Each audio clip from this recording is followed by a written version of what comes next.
یہ ترمذی اور ابن ماجہ میں حضرت انس ابن مالک رضی اللہ تعالی عنہ سے روایت ہے، حضور نے فرمایا کل بنی آدم خطاؤون وخیر الخطائین التوابون، تمام بنی آدم خطا کار ہیں، خطا کار بھی نہیں، بہت خطا کار ہیں، بہت خطا کار ہیں، لیکن ان خطا کاروں میں بہتر لوگ وہ ہیں کہ جو خوب توبہ کرتے ہیں، غلطی ہو گئی توبہ کرتے ہیں۔ اور ایک اور حدیث میں آپ کو بتاؤں گا کہ یہ نہیں ہے کہ پھر کبھی وہ غلطی نہ ہو، اس وقت آپ یہ لگا لیں اپنے اوپر یہ کام میں نے نہیں کرنا، اور ایک دفعہ وہ کام چھوڑ دیں تو توبہ ہو گئی۔ پھر اگر کچھ عرصے کے بعد پھر کہیں آپ جذبات کی رو میں بہہ گئے، پھر کہیں کوئی برے اثرات جو ہے وہ پڑے، پھر غلطی، کوئی بات نہیں، پھر توبہ، پھر ہو گیا پھر توبہ کر۔ تواب اسی لیے کہا بار بار توبہ کر۔ تو کل بنی آدم خطاؤون وخیر الخطائین التوابون۔ دوسری حدیث یہ بھی ابن ماجہ اور بہقی میں ہے، حضرت عبداللہ ابن مسعود رضی اللہ تعالی عنہ، التائب من الذنب کمن لا ذنب له،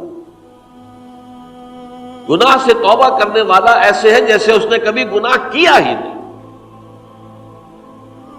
دھل جاتی ہے، تختی دھل گئی، بچے نے تختی لکھی تھی اس کو دھو دیا، ختم ہو گئی۔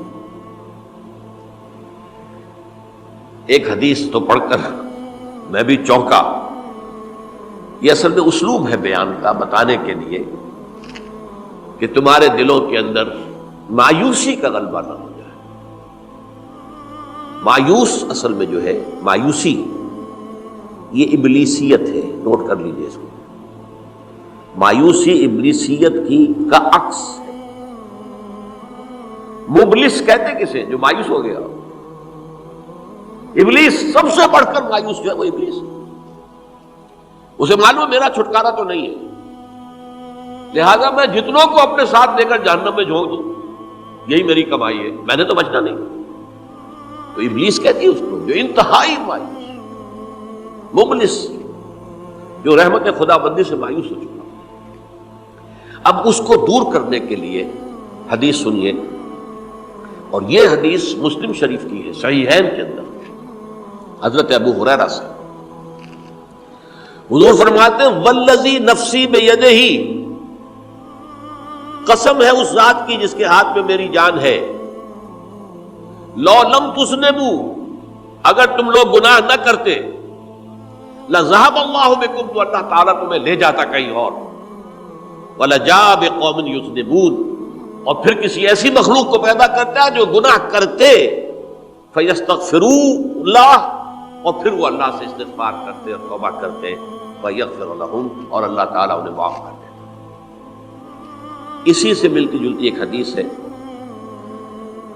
یہ امام احمد اور امام بہقی لائے ہیں، اور اس کے راوی حضرت علی ہے رضی اللہ تعالی عنہ۔ ان اللہ یحب العبد المؤمن المفتن التواب، ان اللہ یحب، اللہ تعالیٰ محبت کرتا ہے اپنے اس بندے سے، العبد المؤمن، جو مومن ہو۔ اس کی ایک اور بڑی پیاری حدیث آئے گی، المفتن التواب، جو بہت فتنوں میں مبتلا ہو جاتا ہو اور پھر بہت توبہ کرتا ہو، مفتن التواب، لیکن ساتھ ہی پلٹتا ہو، رجوع کرتا ہو، پھر اللہ کے حضور میں حاضر ہوتا ہو، پھر معافی مانگتا ہو۔ اللہ تعالیٰ کو اپنا ایسا بندہ بہت پسند ہے۔ اب میں کچھ اور حدیثیں آپ کو سنا رہا ہوں۔ توبہ کا دروازہ دو اعتبارات سے کہا گیا ہے کہ ایک وقت آنے پر بند ہو جاتا ہے۔ ایک حدیث کے تو الفاظ میں نوٹ کر کے نہیں لایا ہوں کہ اللہ تعالیٰ نے توبہ کا ایک دروازہ اتنا چوڑا کھلا رکھا ہوا ہے کہ جس کو عبور کرنا جو ہے وہ سال ہر سال میں ممکن ہو، اور یہ بند نہیں ہوتا جب تک کہ سورج مغرب سے طلوع نہ ہو جائے۔ یہ قیامت کی جو آخری، قریب قیامت کی جو آخری نشانیاں ہیں ان میں سے وہی حدیث میں آپ کو سنا رہا ہوں، عن ابی ہریرہ رضی اللہ تعالی عنہ، اور یہ مسلم شریف کی روایت ہے، من تاب قبل ان تطلع الشمس من مغربها تاب اللہ علیہ، سورج کے مغرب سے طلوع ہونے سے قبل تک جو لوگ توبہ کریں گے اللہ تعالیٰ ان کی توبہ قبول کریں گے. البتہ جب وہ قیامت کی وہ نشانی ظاہر ہو جائے کہ سورج مغرب سے طلوع ہو رہا ہے، اب دروازہ توبہ کا بند ہے. اب اس کے بعد اگر توبہ کوئی کرتا ہے تو اللہ تعالیٰ اس کی توبہ کو قبول نہیں کرے گا. یہ تو اجتماعی سطح پر ہوئی. انفرادی سطح پر ان عبداللہ ابن عمر رضی اللہ تعالی عنہما عن النبی صلی اللہ علیہ وسلم قال ان اللہ عز وجل یقبل توبۃ العبد ما لم یغرغر. یہ ترمذی میں ہے. حضرت عبداللہ ابن عمر رضی اللہ تعالی عنہما سے کہ اللہ تعالیٰ اپنے بندے کی توبہ قبول کرتا ہے جب تک کہ وہ جسے ہم کہتے ہیں گھنگرو نہ بولنے لگے حلق کے اندر، جبکہ نزع عالم نزع ہو اور جان جو ہے وہ آتا پھر یہاں اٹکتی ہے، تو اس وقت تک دروازہ کھلا ہے توبہ. لیکن جب یہ شکل ہو گئی تو دروازہ بند. یہ انفرادی سطح پر ہو گیا. جب آپ کے موت کے آثار اتنے واضح ہو گئے کہ اب جا رہے ہیں، اب توبہ کریں گے تو اب توبہ قبول نہیں ہوگی. اجتماعی سطح پر جب قیامت جو ہے اس کی وہ گھڑی آ گئی کہ سورج مغرب سے طلوع ہو گیا، اب توبہ کا دروازہ بند. ایک اور حدیث ہے جو میں نے بہت مرتبہ اس کا ترجمہ تو آپ کو بہت دفعہ سنایا ہے، آج میں چاہتا ہوں اس کو پورے متن کے ساتھ آپ کے سامنے رکھوں. یہ حضرت انس بن مالک رضی اللہ تعالی عنہ سے مروی روایت ہے جو حضور کے خادم خاص تھے، اور یہ متفق علیہ بھی ہے، یعنی بخاری میں بھی ہے، مسلم میں بھی ہے، لیکن تھوڑا سا فرق ہے الفاظ کا. تو جو مسلم شریف کی روایت ہے اس کے الفاظ کیا ہیں؟ للہ اشد فرحا بتوبۃ عبدہ حین یتوب الیہ. جان لو اللہ تعالیٰ کو زیادہ خوشی ہوتی ہے اپنے کسی گناہ گار بندے کی توبہ سے جبکہ وہ توبہ کرتا ہے.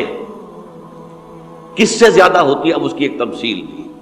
من احدکم، ایک ایسے شخص سے بھی زیادہ بڑھ کر خوشی ہوتی ہے کان علی راحلتہ بارض الفلات، کہ جو بہت ہی دور دراز کے اور سنسان علاقے میں سفر کر رہا تھا. فانتحرفت منہ، اس کی سواری جو ہے گم ہو گئی. وعلیہا طعامہ وشرابہ، اسی پر اس کا کھانا بھی تھا اور پانی بھی تھا. اونٹنی پر سفر کر رہا تھا، اسی پر ہوتا ہے راحلہ جو ہے راستے کا سامان. اچانک کہیں بیٹھا ہے تھوڑی دیر کے لیے سستانے کے لیے، کہیں اونگ آ گئی اور اونٹنی صاحبہ غائب ہو گئی. اب آنکھ کھلی اور اس نے دیکھا. فَأَيَّسَ مِنْهَا، تلاش کر کر کے مایوس ہو گیا، کہیں اونٹنی کا سراغ نہیں. اب ظاہر بات ہے کسی صحرا میں یہ کیفیت، اس کا مطلب کیا ہے؟ یقینی موت. فَأَتَى شَجَرَةً فَاسْتَجَعَ فِي ظِلِّهَا وَقَدْ أَيَسَ مِنْ رَاحِلَتِهِ، تو وہ ایک درخت کے نیچے اس کے سائے میں آ کے لیٹ گیا، گویا کہ موت کی امید. فَبَيْنَهُمَا وَهُوَ كَذَلِكَ إِذْ هُوَ بِهَا قَائِمَةٌ عِندَهُ، اس کی کہیں دوبارہ آنکھ لگی ہے، جو کھولا تو دیکھتا ہے اونٹنی تو موجود ہے، کھڑی ہے. تو وہ فوراً اس کی وہ جو رسی ہے وہ پکڑتا ہے. فَأَخَذَ بِخِتَامِهَا ثُمَّ قَالَ مِن شِدَّةِ الْفَرْقِ، اب جو اسے مسرت ہوئی اس کا آپ اندازہ کر سکتے ہیں. ایک یقینی موت کا معاملہ آ چکا تھا اور اچانک اللہ تعالیٰ نے وہ کھوئی ہوئی اونٹنی جو ہے وہ واپس دلا دی. تو وہ کہنا تو یہ چاہتا تھا اللہ تو میرا رب ہے، میں تیرا بندہ ہوں، لیکن جسے ہم کہتے ہیں کہ خوشی کی انتہا فرط مسرت میں ایسی زبان لڑکھڑائی، اس نے کہا اللہم انت عبدی وانا ربک، اے اللہ تو میرا بندہ ہے، میں تیرا رب ہوں. یہ کہنا ہے. یہ کیا ہے؟ فرط مسرت جسے آپ کہتے ہیں، خوشی کی انتہا، کہ جس میں انسان جو ہے اتنی بڑی خطا کر بیٹھتا ہے. اللہ کو اپنے کسی گناہ گار بندے کی توبہ سے اس سے بھی زیادہ خوشی